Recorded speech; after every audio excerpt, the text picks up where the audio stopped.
Hello everyone, I hope you all are doing great. I am Sonalika and welcome back to my channel Study with Sonalika. So today we will going to learn class 8 science chapter 10 that is reaching the age of adolescence. Okay? So एक छोटा सा request है आप सबसे, अगर आपने इसका part 1 नहीं देखा है क्योंकि ये पार्ट 2 है तो जाइए प्लेलिस्ट में आपको पार्ट 1 का वीडियो मिल जाएगा, आप पहले उसे वॉच कीजिए ताकि आप पूरा चैप्टर अच्छे से समझ पाओ। सो चलिए अपना आज का टॉपिक स्टार्ट करते हैं। तो आज का हमारा टॉपिक है secondary sexual characters. Okay so you have learned in class 9th in chapter 9 that testes and ovaries are reproductive organs, है ना। हमने चैप्टर 9 में क्या देखा था कि टेस्टिस और ओवरी जो होते हैं वो रिप्रोडक्टिव ऑर्गन होते हैं। टेस्टिस मेल्स में एंड ओवरीज फीमेल में। दे प्रोड्यूस द गैमेट, और ये क्या प्रोड्यूस करते थे? गैमेट, जो क्या क्या होता था? Sperms and egg. Okay, sperms कहाँ पे प्रोड्यूस होता था? टेस्टिस में, मेल्स में, और ओवा या फिर एग फीमेल में, उनके ओवरीज में प्रोड्यूस होता था। इन गर्ल्स, देखो गर्ल्स में फिर क्या चेंजेस होते हैं। In girls breast begins to develop at puberty, ठीक है। गर्ल्स में क्या होता है? ब्रेस्ट डेवलपमेंट स्टार्ट हो जाता है। और बॉयज़ में क्या होता है? Begins to grow facial hair, है ना। फेशियल हेयर यानी कि उनके मूंछ दाढ़ी वगैरह आने स्टार्ट हो जाते हैं बॉयज़ में।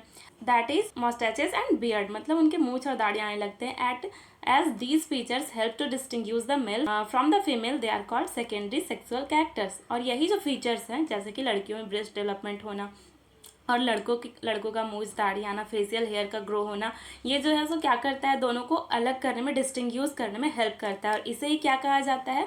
इसे ही कहा जाता है secondary sexual characters. Okay, boys also develop hair on their chest. Okay, chest पे भी लड़कों के हेयर का डेवलपमेंट होता है। In both boys and girls, दोनों में क्या होता है? Hair grows under the arms and in region above the thigh और इन द प्यूबिक रीजन, ठीक है।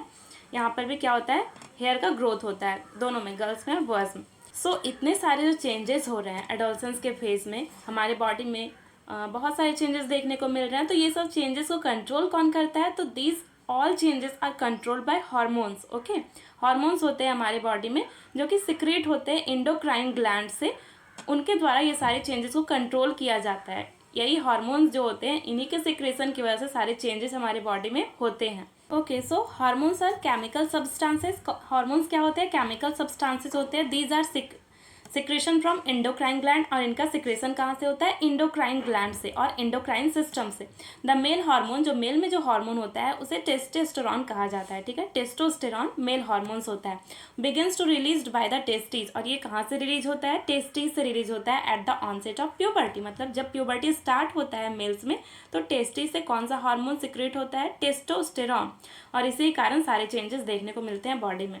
This causes changes in body about which you have just learn. अभी हमने जितने भी चेंजेस पढ़े थे इन्हीं हार्मोन्स के कारण होते हैं, ठीक है। For example the growth of facial hair, लड़कों में जो मूंछ दाढ़ी का आना, ये भी एग्जाम्पल है किसका? हार्मोन्स के कारण ही होता है। Once puberty is reached in girls, और गर्ल्स में जब प्यूबर्टी रीच होता है, स्टार्ट होता है, ovaries begins to produce the female hormone और एस्ट्रोजन। तो फिर हमारे बॉडी में यानी फीमेल्स में कौन सा हार्मोन सिक्रेट होता है? एस्ट्रोजन, ठीक है, एस्ट्रोजन। और ये कहाँ पे होता है? तो ओवरीज में होता है, which makes the breast develop, और इसके कारण गर्ल्स में ब्रेस्ट का डेवलपमेंट होता है। मिल्क सिक्रेटिंग ग्लैंड्स और mammary gland develop inside the breast, ठीक है। और ब्रेस्ट के अंदर ही मिल्क को सिक्रेट करने का ग्लैंड, जिसे मेमरी ग्लैंड कहा जाता है, वो डेवलप होता है। The production of these hormones is under the control of another hormone secreted from N endocrine gland. Okay, ये जो प्रोडक्शन हो रहा है इन सारे ग्लैंड्स का, टेस्टोस्टेरॉन मेल्स में और एस्ट्रोजन फीमेल्स में, इस पे दूसरे हार्मोन का कंट्रोल होता है जो कि एंडोक्राइन ग्लैंड से सिक्रेट होता है, जिसे पिट्यूटरी ग्लैंड कहते हैं। पिट्यूटरी ग्लैंड को मास्टर ग्लैंड भी कहते हैं, ठीक है। It is also known as master gland. क्यों? क्योंकि ये बहुत सारे अलग अलग हार्मोन्स पे इसका कंट्रोल होता है, इसलिए ये मास्टर ग्लैंड कहलाता है। Okay, now moving to our next topic that is roles of hormones in initiating reproductive function. Okay, so reproductive function को स्टार्ट करने के लिए हार्मोन्स का क्या रोल होता है, ठीक है। देखो, endocrine gland release hormone into the blood stream to reach a particular body part called target site, ठीक है। एंडोक्राइन ग्लैंड क्या रिलीज करते हैं? हार्मोन्स रिलीज करते हैं, हमने पढ़ा। इनटू द कहाँ पे करते हैं? तो ब्लड स्ट्रीम में, ठीक है, ब्लड में ही डायरेक्ट रिलीज करते हैं। और फिर वो जो हार्मोन्स है एक पर्टिकुलर बॉडी का पार्ट जहाँ उसे काम करना होता है वहाँ जाके पहुँच जाता है, और जहाँ पे उसे काम करना होता है वो उसका क्या हो गया? टारगेट, की उसको वहाँ तक पहुँचना है तो उसके लिए वो टारगेट हो गया। तो वो जो जगह है वो क्या कहलाता है? टारगेट साइट, जहाँ तक हार्मोन को पहुँचना होता है, काम करना होता है अपना। The target site response to the hormone, और फिर टारगेट साइट ही हार्मोन को रिस्पॉन्ड करता है। दीज आर मैनी बोल रहा है कि यहाँ बहुत सारे एंडोक्राइन ग्लैंड्स है और डक्टलेस ग्लैंड्स है इन द बॉडी। हमारे बॉडी में बहुत सारे एंडोक्राइन ग्लैंड्स है, जिसके बारे में आपको अभी नहीं, आगे हायर क्लासेस में पढ़ना है। अभी बस आपको यहाँ पे जो दिया है मेल और फीमेल के हार्मोन्स, उनके बारे में पढ़ना है, ठीक है। देखो, the testes and the ovary secrete sex hormone, ठीक है। हमने पढ़ा था कि टेस्टीज और ओवरी, टेस्टीज मेल में होते हैं और ओवरी फीमेल में होता है ना। तो ये क्या करता है, सेक्स हार्मोन को सीक्रेट करता है, ठीक है। Testes testosterone, ovaries oestrogen. You have just learn that these hormones are responsible for the male and female secondary sexual characters. और ये जो हार्मोन है मेल और फीमेल में सेकेंडरी सेक्सुअल कैरेक्टर्स जो है उनके डेवलपमेंट में, उनके ग्रोथ में हेल्प करता है।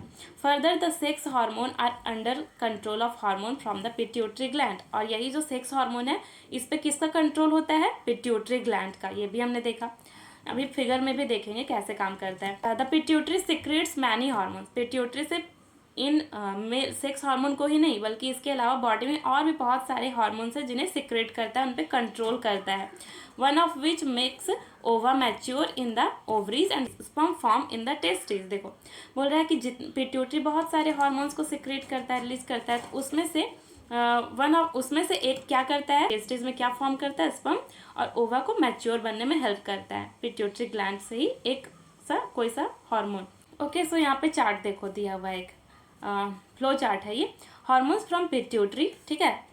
जो भी पिट्यूटरी ग्लैंड से हार्मोन निकलता है वो क्या करता है, स्टिमुलेट करता है, मतलब हेल्प करता है टेस्टीज एंड ओवरी को रिलीज करने के लिए हार्मोन्स। टेस्टीज से क्या रिलीज होता है, टेस्टोस्टेरोन मेल्स में और ओवरी से oestrogen in females. Okay, release in the blood stream, और फिर वो कहाँ पे रिलीज होते हैं, जो भी हार्मोन्स होते हैं ब्लड स्ट्रीम में, ब्लड में जाते हैं और rich part of the body, मतलब जहाँ उन्हें काम करना होता है वहाँ पहुँचते हैं, जिसे टारगेट साइट कहा जाता है। Okay, stimulate changes in body at onset of puberty. और फिर जब प्यूबर्टी स्टार्ट होता है तो उस समय से जितना भी चेंजेस होता है हमारे बॉडी में, प्यूबर्टी खत्म होने तक सारे चेंजेस को करने में कौन हेल्प करता है, हार्मोन्स। हार्मोन्स का बहुत बड़ा रोल होता है इन सारे चेंजेस होने में, जो भी बॉडी में हमारे चेंज होते हैं वो, ठीक है। तो आई थिंक कि यहाँ तक आप सबको क्लियर हो गया होगा अच्छे से। पहली और बूझो अब ये जान गए कि प्यूबर्टी के कारण क्या होता है कि रिप्रोडक्टिव पीरियड स्टार्ट हो जाता है और कोई सा भी एनिमल ह्यूमन रिप्रोडक्शन के लिए कैपेबल हो जाता है। बट वो अब ये जानना चाहते हैं कि ये जो रिप्रोडक्टिव पीरियड स्टार्ट हुआ है तो ये क्या पूरा लाइफ तक रहेगा या तो फिर खत्म हो जाएगा, और खत्म होगा तो कब तक, कब शुरू जब से हुआ है तब से कब तक ये रहेगा। Okay, now moving to our next topic that is reproductive phase of life in humans, ठीक है। मतलब ह्यूमंस में रिप्रोडक्टिव फेज शुरू तो हो गया, हमने देखा था प्यूबर्टी स्टार्ट होता है, और जब तक वो एडल्ट नहीं बन जाए तब तक वो रिप्रोडक्शन के कैपेबल नहीं होता है किसी भी इंसान का बॉडी, है ना। तो वो खत्म कब तक होगा वो देखते हैं। Adolescents become capable of reproduction when there testis and ovaries begin to produce gamete, है ना। हमने क्या पढ़ा कि एडोलसेंट्स कब कैपेबल हो जाते हैं रिप्रोडक्शन करने के लिए, जब उनका टेस्टिस और ओवरी गैमेट प्रोड्यूस करने लगता है, तो ठीक है। When there testis and ovary begins to produce gametes, gametes means male gamete और female gamete, that is sperm and ova. The capacity of maturation and production of gametes last for a much longer time in males than in females। बोल रहा है कि जो capacity है ना और mature होने का, मैचुरेशन का, एंड प्रोडक्शन ऑफ गैमेट को प्रोड्यूस करने का जो कैपेसिटी है वो मेल्स में ज़्यादा होता है, ज़्यादा समय तक होता है एज कम्पेयर टू फीमेल्स, है ना। फीमेल्स में जल्दी खत्म हो जाता है गैमेट को प्रोड्यूस करने का जो टाइम है वो फीमेल्स में वो जल्दी खत्म हो जाता है और मेल्स में लंबे समय तक रहता है। जो देखते हैं कब तक रहता है और कब खत्म होता है। In females the reproductive phase of life began at puberty 10 to 12 year of age, है ना। लड़कियों में क्या होता है कि प्यूबर्टी का जो टाइम है वो 10 से 12 साल में स्टार्ट हो जाता है, या फिर 10 साल में या 12 साल तक, and gradually last till the age of approximately 45 to 50 year. और 10 से 12 साल से शुरू होता है, और ये जो पीरियड है रिप्रोडक्टिव फेज वो खत्म कब हो जाता है, 45 से 50 साल की उम्र तक खत्म हो जाता है। The ova begins to mature with the onset of puberty. और जो उनका ओवरी से ओवा जो सिक्रेट होता है वो स्टार्ट हो जाता है मैच्योर होना कब, जब प्यूबर्टी हमारा स्टार्ट होता है तब। One ovum matures and is released by one of ovaries once it about 28 to 30 days. बोल रहा है कि वन ओवम, ठीक है, एक एग या फिर ओवम या फिर एग जो कहो, तो एक मैच्योर एग रिलीज होता है एक ओवरी से, ठीक है, by one of ovary once in a, बोल सकते हैं कि मंथ में एक एग रिलीज होता है एक ओवरी से, ठीक है, 28 या फिर 30 डेज के इंटरवल में, या तो 28 दिन के बाद होगा या फिर 30 दिन के बाद एक एग रिलीज होता है एक ओवरी से. During this period the wall of the uterus become thick so as to receive the egg in case it is fertilized and begins to develop, ठीक है, this result in pregnancy.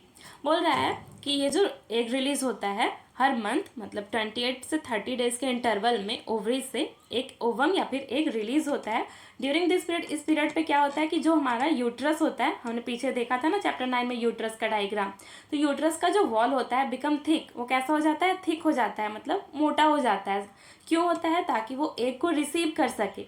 In case अगर ये fertilise हो जाता है, egg release होकर ये कहाँ जाता है, यूट्रस में जाता है ओविडक्ट के थ्रू. हमने देखा था पिछले क्लास में, याद है आपको? अगर याद नहीं है तो एक बार जाइए आप चैप्टर 9 का वीडियो देख लीजिए, आपको मिल जाएगा प्लेलिस्ट में.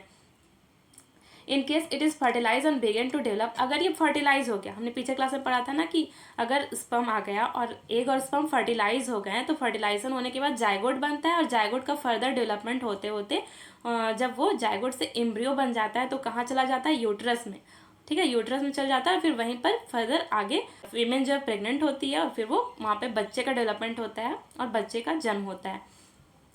अगर फर्टिलाइजेशन होता है तो, और फर्टिलाइजेशन नहीं होता है एग का स्पर्म के साथ, तो क्या होगा, if fertilization does not occur, अगर फर्टिलाइजेशन होगा तो फिर क्या होगा, मैंने बताया अभी, जायगोट, और जायगोट आगे एम्ब्रियो के रूप में डेवलप होकर के यूट्रस में जाएगा और फिर फर्दर वहाँ पे बेबी का डेवलपमेंट होता है. और अगर नहीं हुआ तो, फर्टिलाइजेशन नहीं हुआ तो क्या होगा, द रिलीज्ड एग, जो एग रिलीज हुआ था ओवरी से, and the thickened lining of the uterus along with its blood vessels are set off. तो जो थिकेंड लाइन, यूट्रस का वॉल क्यों मोटा हो जाता है, क्यों थिक हो जाता है, ताकि वो जो रिसीव करने वाला है फर्टिलाइज एग, मतलब जायगोट या फिर एम्ब्रियो, उसको प्रोटेक्शन दे सके, इसलिए थिक होता है. लेकिन जब फर्टिलाइजेशन नहीं होता है एग का, तो फिर वो यूट्रस का लाइन के साथ, लाइन भी टूटने लगता है और वहाँ पे ब्लड वेसल्स भी है, तो ब्लड के साथ जो एग होता है वो टूट करके फिर बाहर आ जाता है, जिसे हम पीरियड कहते हैं या फिर मेंस्ट्रुएशन कहते हैं, ठीक है. This causes bleeding in women which is called menstruation. मैंने बताया इससे कारण क्या होता है, ब्लड वेसल्स जो है, ब्लड वेसल्स से भी कनेक्टेड होते हैं सारे यूट्रस के वॉल, तो एग वहाँ पे आता है और फिर क्या होता है, एग टूट जाता है और फिर बाहर आ जाता है, उसमें क्या होता है, ब्लीडिंग होता है वीमेंस में, ठीक है. This causes bleeding in womens which is called menstruation. Normally period भी कहते हैं इसे. Menstruation occurs once in about 28 to 30 days. और मेंस्ट्रुएशन जो है लड़कियों में, महिलाओं में हर 28 से 30 दिन के इंटरवल में होता है. क्यों होता है, समझ में आ गया अब आपको?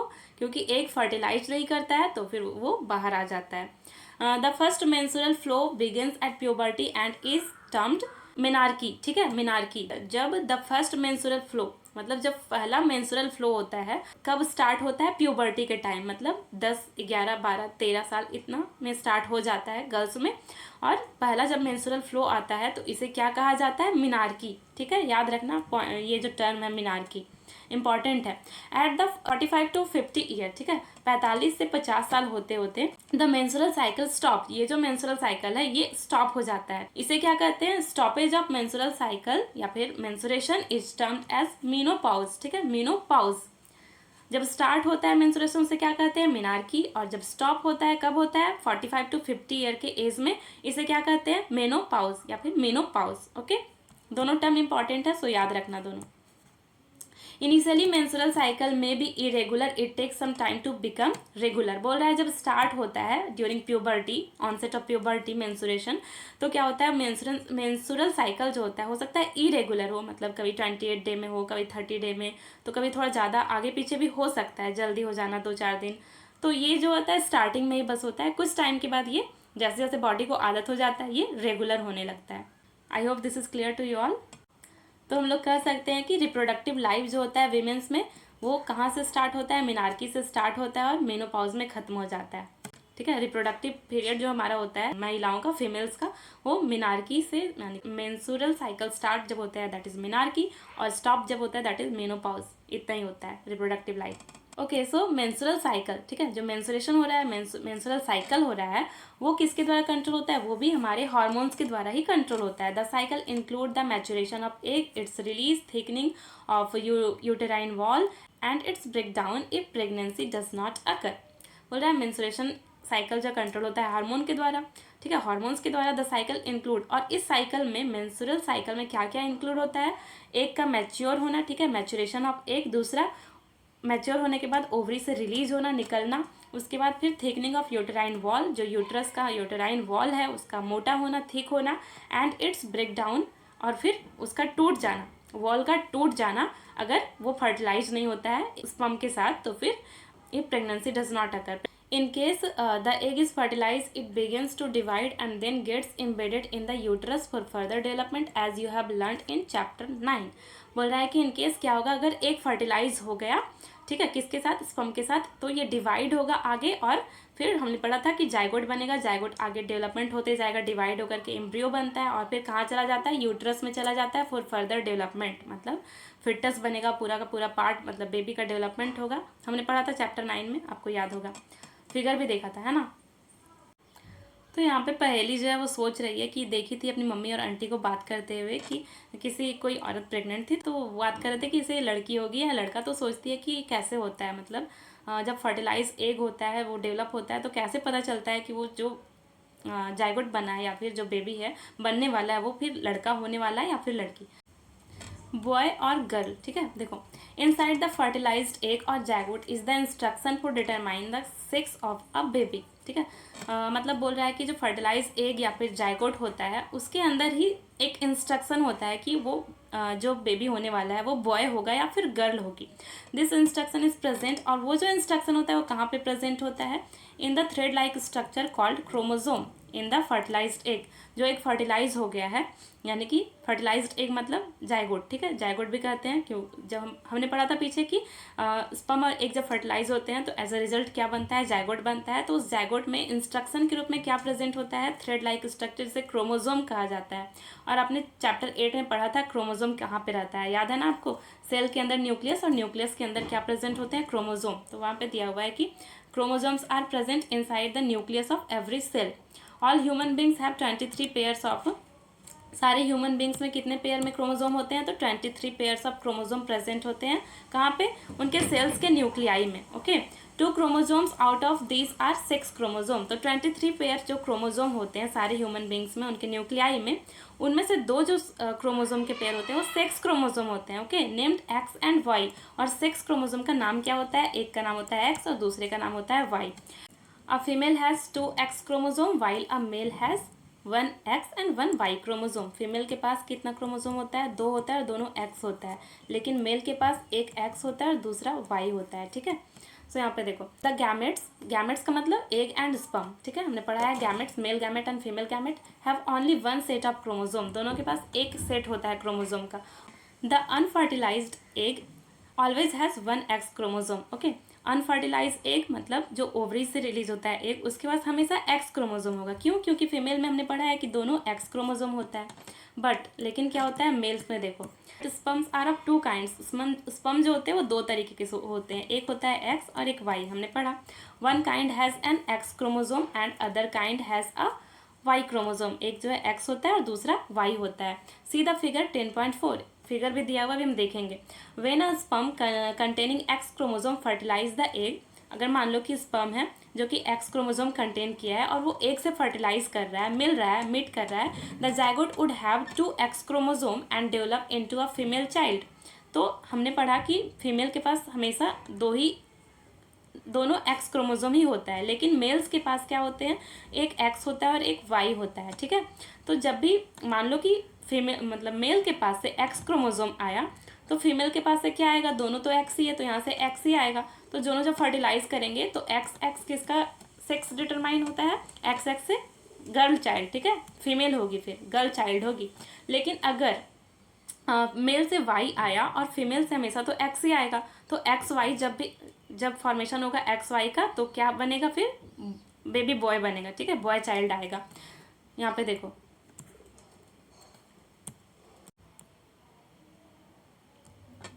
सी फिगर 10.4। चलो फिगर देखते हैं, फिगर से आपको समझ में आ जाएगा अच्छे से। Okay, this is the diagram of sex determination in humans, okay. Okay, यहाँ पे देखो स्पर्म है ये दोनों, ये फर्स्ट वाला है वाई, सेकंड वाला है एक्स। हमने पढ़ा कि मेल्स में 2 तरीके के सेक्स क्रोमोजोम होते हैं, एक होता है एक्स और एक होता है वाई, लेकिन फीमेल्स में दोनों सेम होते हैं, यानी कि दोनों एक्स एक्स ही होते हैं। यहाँ पे देखो स्पर्म और एग का यहाँ पे जब दोनों मिल रहे हैं एक्स और वाई, तो फिर एक बॉय का डेवलपमेंट हो रहा है। लेकिन जब एक्स एक्स मिलेगा तो एक गर्ल का डेवलपमेंट होगा, ठीक है। तो बॉय का क्या होता है एक्स वाई, और गर्ल का क्या होता है एक्स एक्स। आपको क्लियर हो गया होगा ये। एक्स और वाई के मिलने से क्या होता है बॉय, और एक्स एक्स से गर्ल, ठीक है। तो इससे क्या पता चलता है कि जो सेक्स डिटर्मिनेशन होता है, मतलब लड़का होगा या लड़की होगी, ये किस पे डिपेंड करता है, मेल्स पे डिपेंड करता है, फीमेल्स पे नहीं, मेल्स पे डिपेंड करता है। क्योंकि उनके पास दो तरीके के सेक्स क्रोमोसोम होते हैं, एक्स और वाई, लेकिन फीमेल्स में दोनों सेम होता है, एक्स एक्स ही। तो फीमेल से जब भी एग आएगा वो एक्स ही आएगा, लेकिन मेल्स पे डिपेंड करता है कि उनके स्पर्म्स में कौन सा स्पर्म आ रहा है, एक्स आ रहा है या वाई। तो हमने फिगर देख लिया, अब आगे देखते हैं। When a sperm containing x chromosome fertilize egg, the zygote would have 2 x chromosome and develop into a female child. हमने देखा अभी डायग्राम में भी कि अगर मेल से एक्स क्रोमोसोम आ रहा है तो फीमेल से तो हमेशा एक्स ही आएगा, क्योंकि उसके पास दोनों एक्स ही है। तो दोनों जब मिलेंगे तो किस चीज़ का फॉर्मेशन होगा, फीमेल चाइल्ड का फॉर्मेशन होगा, फीमेल चाइल्ड डेवलप होगा। If the sperm containing a Y chromosome to the egg ovum at fertilization, the zygote would develop into a male child. और अगर स्पर्म से वाई क्रोमोसोम आ रहा है तो फीमेल से तो हमेशा एक्स ही आएगा, तो एक्स वाई से क्या होता है, मेल चाइल्ड का फॉर्मेशन होता है, ठीक है। आपको क्लियर हो गया होगा ये अच्छे से। आगे बढ़ते हैं हम। Now you know that the sex chromosome of the father determines sex of an unborn baby, ठीक है। तो अब हमको क्या क्लियर हो गया है कि जो सेक्स क्रोमोसोम होता है फादर का, वो डिटरमाइन करता है क्या अनबॉर्न बेबी जो है, जो बच्चा जन्म लेने वाला है, उसका सेक्स क्या होगा, वो फीमेल होगा या फिर मेल होगी। The believe that the mother is responsible for the sex of her baby is completely wrong and to blame her for this is totally unjustified, ठीक है। तो अगर हमने समाज में देखे बहुत, हमने देखा है बहुत बार क्या होता है कि मतलब लोग होते हैं क्या करते हैं कि औरतों को ब्लेम करते हैं कि क्यों पैदा की लड़की, ऐसे वैसे पुराना सोच। तो फिर क्या होता है कि ये गलत है, क्योंकि इसमें लड़कियों का कोई हाथ ही नहीं है, सारा तो रोल होता है उनका। वैसे इसमें दोनों में किसी का हाथ नहीं है, बट अगर देखा जाए टेक्निकली, अगर बायोलॉजिकली देखा जाए तो इसमें फादर का रोल होता है, ठीक है। चलो आगे देखते हैं हम। ओके तो चलो अभी तक हमने जो भी पढ़ा एक बार समराइज कर लेते हैं। हमने देखा था सेकेंडरी सेक्सुअल कैरेक्टर्स क्या होते हैं both in male and female, है ना। जैसे कि मेल्स में क्या होता है कि उनका फेशियल हेयर ग्रो करने लगते हैं, फेशियल हेयर जैसे कि मूंछ दाढ़ी आना, और लड़कियों में ब्रेस्ट डेवलपमेंट वगैरह स्टार्ट हो जाता है। उसके बाद क्या होता है, हमने हार्मोन्स के बारे में देखा था कि ये जो सारे चेंजेज होते हैं हमारी बॉडी में किस चीज़ पे डिपेंड होते हैं, सारा कंट्रोल होता है हार्मोन्स का, हार्मोन्स के कारण ही सारे चेंजेस होते हैं। और मेल्स में क्या कौन सा हार्मोन होता है, तो टेस्टोस्टेरोन, और फीमेल्स में एस्ट्रोजन होता है। दोनों का रोल देखा, दोनों पे कंट्रोल किसका होता है, पिट्यूटरी ग्लैंड का, ये भी देखा हमने। और roles of hormone in reproductive जो फंक्शन है उसे स्टार्ट करने में क्या रोल होता है हार्मोन्स का, ये देखा। फिर रिप्रोडक्टिव लाइफ जो है स्टार्ट कब से होता है, ख़त्म कब होता है, ये देखा। मेंस्ट्रुएशन क्या होता है, मिनार्की, मेनोपॉज क्या होता है, सारे कुछ हमने कवर किए मैं आज के क्लास में। फिर how is the sex of a baby determined, है ना, कैसे डिटरमाइन होता है कि जो बेबी आने वाला है वो फिर बॉय होगा या फिर गर्ल होगा, और किस पे डिपेंड होता है वो भी देखा था। सेक्स क्रोमोसोम देखे हमने, जो कि मेल्स में एक्स वाई होते हैं, फीमेल में एक्स एक्स होते हैं सेक्स क्रोमोसोम। सो इसी के साथ आज का टॉपिक कंप्लीट हुआ, और आगे का टॉपिक हम नेक्स्ट क्लास में कवर करेंगे। I hope this is clear to you all. अगर आपको कंटेंट अच्छा लग रहा है तो चैनल को लाइक, शेयर और सब्सक्राइब करें, सो दैट कि आने वाले वीडियोज़ के नोटिफिकेशंस आपको टाइम से मिलते रहें। Okay, thank you, thanks for watching.